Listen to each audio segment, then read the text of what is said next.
সেই জন্যে পনিরটা যেমন চপ তেমন নরম হচ্ছে।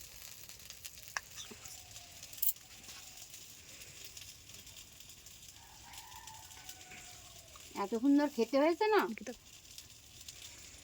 পনিরটা খুব সুন্দর লাগবে। আপনারা বাড়িতে অবশ্যই ট্রাই করবেন। আপনারা বাড়িতে বানিয়ে দেখবেন। নমস্কার বন্ধুরা, আজকের আমাদের রেসিপি হবে পনিরের নিরামিষ পনিরের তরকারি।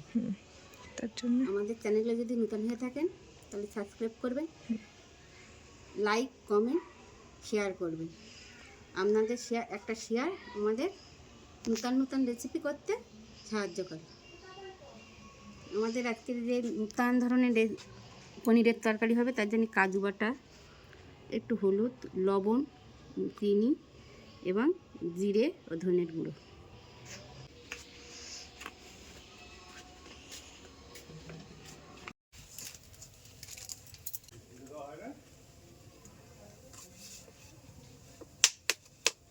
প্রথমে কড়াইতে দিলাম তেল,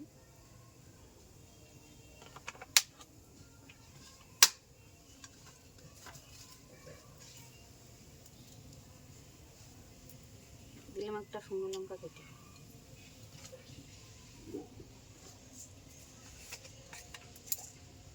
দিলাম দুটো জিরে ফোড়ন,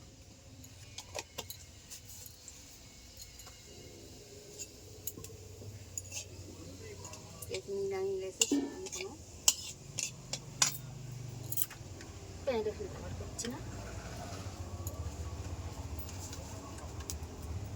দিলাম আদা গ্রেট করে দিলাম তেলের মধ্যে।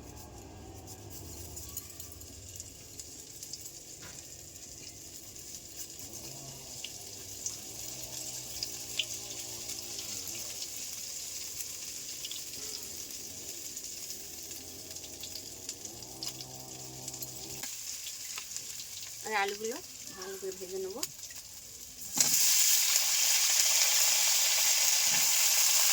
থেকে ধোয়া ছিল ভেজে দিই।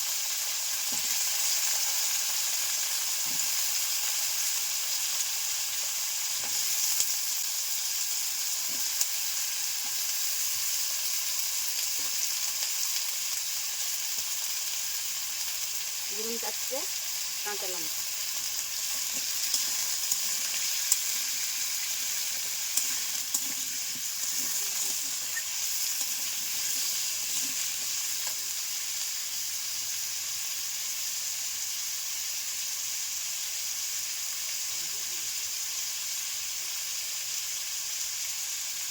লবণ দিলাম,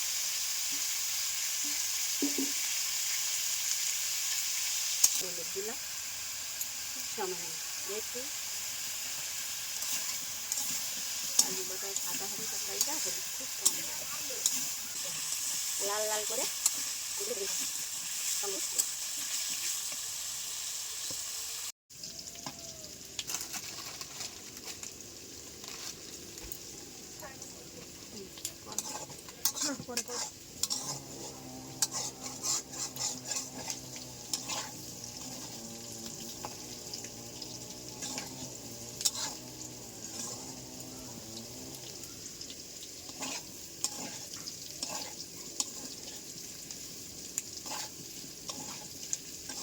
আলুগুলো লাল লাল করে ভেজে আমি তুলে নিচ্ছি।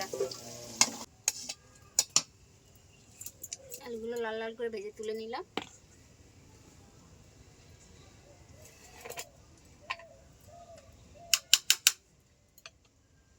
কড়াইতে দিলাম 1 চামচ ঘি,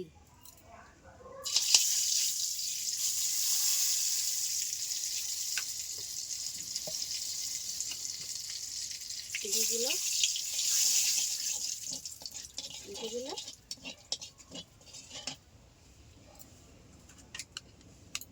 এর মধ্যে দিলাম কাজু ও চাল লবঙ্গ বাটা ছিল, সেটা আমি কড়াইয়ের মধ্যে ঢেলে দিলাম।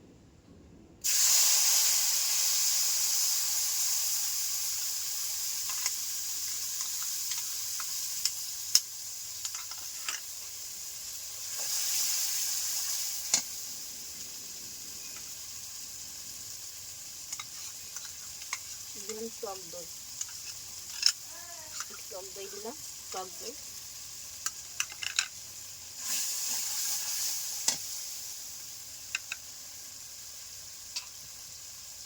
সামান্য একটু জল দিয়ে মশলাটা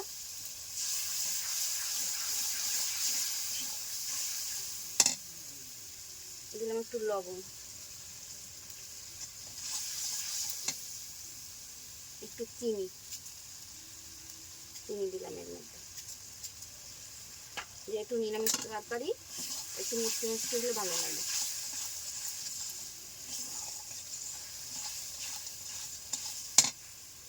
আর আমরা যে পনিরটা লবণ জলে ভিজিয়ে রেখেছিলাম নিয়ে এর মধ্যে দিয়ে দিলাম।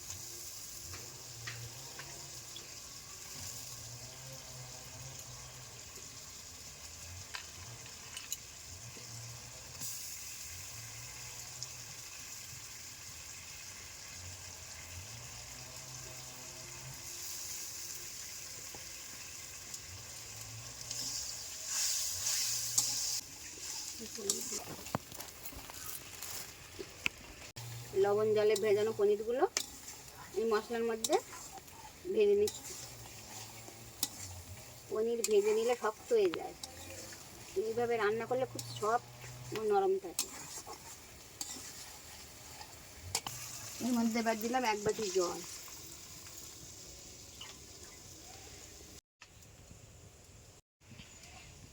জলটা ফুটে উঠলে আমি ভাজা আলুগুলো আস্তে আস্তে আস্তে আস্তে এর মধ্যে ঢেলে দিলাম।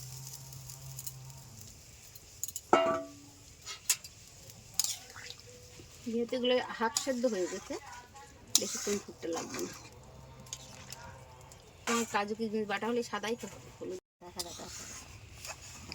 আর যাতে ঝোলটা ঘন হয় তার জন্য কর্নফ্লাওয়ারটা দিচ্ছি। দিলাম কর্নফ্লাওয়ার। মশলাটা আমি প্রথমে করে রেখেছিলাম শুকনো কড়াই, সেই মশলাটা উপর দিয়ে ছড়িয়ে ছড়িয়ে দিলাম। এই মশলাটাই হলো আসল এই নিরামিষ পনিরের স্বাদ 100 গুণ বাড়িয়ে দেয়। মশলাটা দিলাম, এবার আমি একটা নেড়ে চেড়ে নামিয়ে দেব। আমাদের নিরামিষ পনিরের তরকারি সম্পূর্ণ রেডি। আর আমি নামিয়ে নিচ্ছি।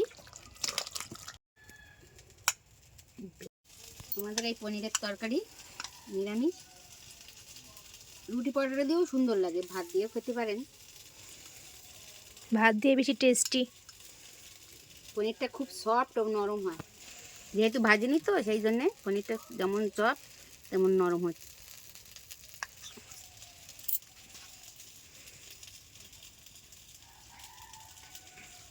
এত সুন্দর খেতে হয়েছে না,